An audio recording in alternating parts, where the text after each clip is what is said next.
more people. We created this training called the Close for Survival, and it has increased our clients' closing rate by 30%. And it really comes down to how we talk and how we approach these people. Because at the end of the day, whether you guys have a system or a service to sell, we're not selling the service. We're not selling any systems here.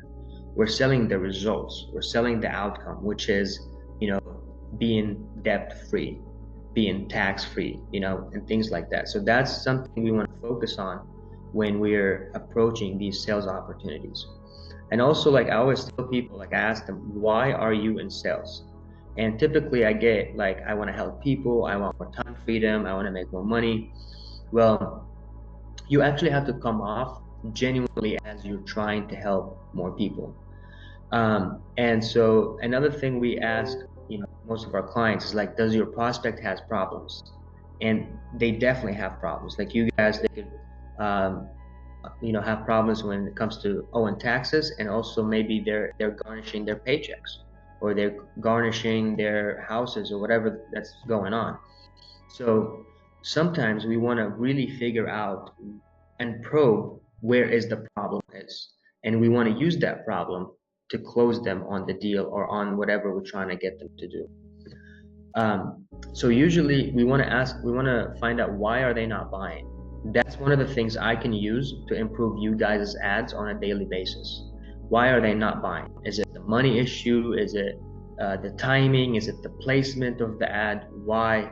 And that's really important for you guys to write it down every day if possible. Usually it's not the leads from what we've seen. Usually it's how you approach the leads. The faster you get to the leads, right? We talked about that earlier.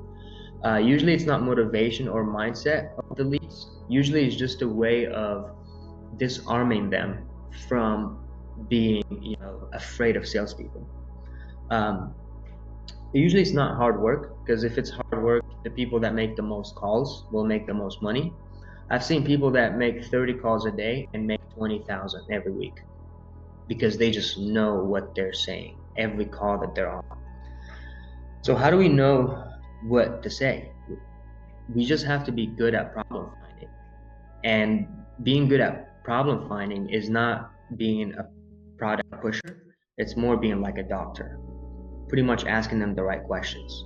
Hey, how much do you owe in taxes? I didn't see you write it down. Or if we have it in the system, hey John, I see here you have $12,000 in back taxes. How long has it been? How long have you not been filing for? See, these kind of questions kind of makes you ditch the pitch. A lot of people are like, well, do I have a pitch? Do I have to say magic words to get them to buy or something? There is no pitch. You just have to be genuinely interested in asking them the right questions. So even if you guys brainstorm on what kind of questions and how do we phrase the questions, that would be a really good brainstorm idea. We make more sales when we're having discussions with prospects, when we're talking to them logically. We're not selling them, we're not pushing a product on them, we're just having a discussion. And tonality is really important. And I learned this from one of my mentors. This guy makes about $2 to $3 million in sales every month. And you want to sound confused, like, John, I'm just confused a little bit. Why haven't you gotten this taxes situation fixed yet? I'm just a little curious. If we were able to erase these taxes for you, how would your life be? Right? And you want to also challenge them.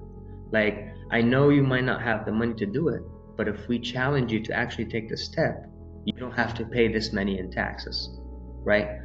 You want to be concerned. You want to sound concerned. Like, I'm just a little concerned. What happens to the family if you guys keep racking up the taxes, right?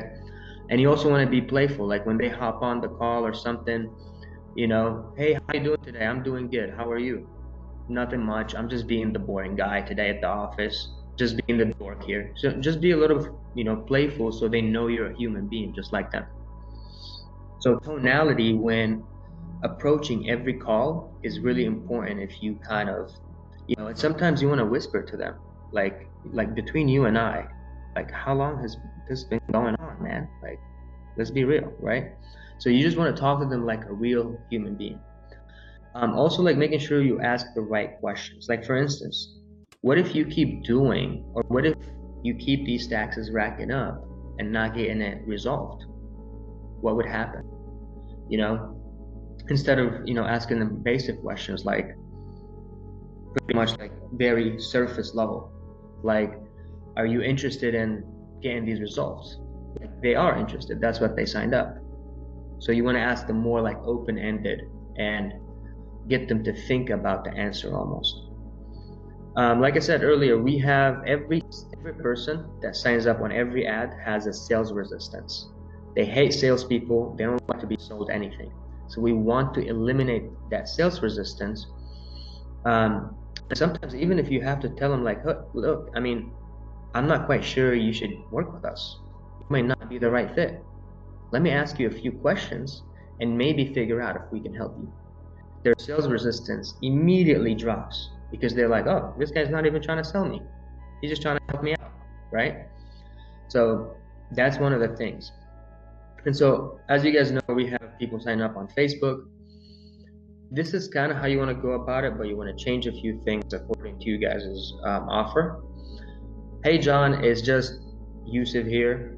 Just Yusuf, not a big deal. Looks like you responded to one of our ads, looking to maybe, get your taxes resolved, getting help with the taxes. Is that right? Yes. Okay.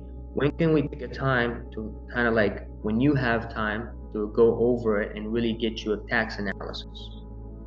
Does tomorrow work for you? You're already making the appointment and taking control of the conversation. And that's how you want it to be. If they're asking the questions, if they're, wait, where are you calling from? How much is this? How much is that?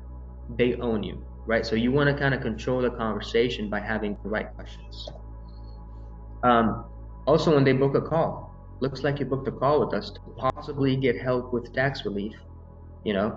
What's happening, what's going on, and then you get into the actual presentation. And like we talked about earlier, use tonality and use the exclusivity part, like between you and I. If these taxes do not get resolved, what does it look like for you in the future? What would happen?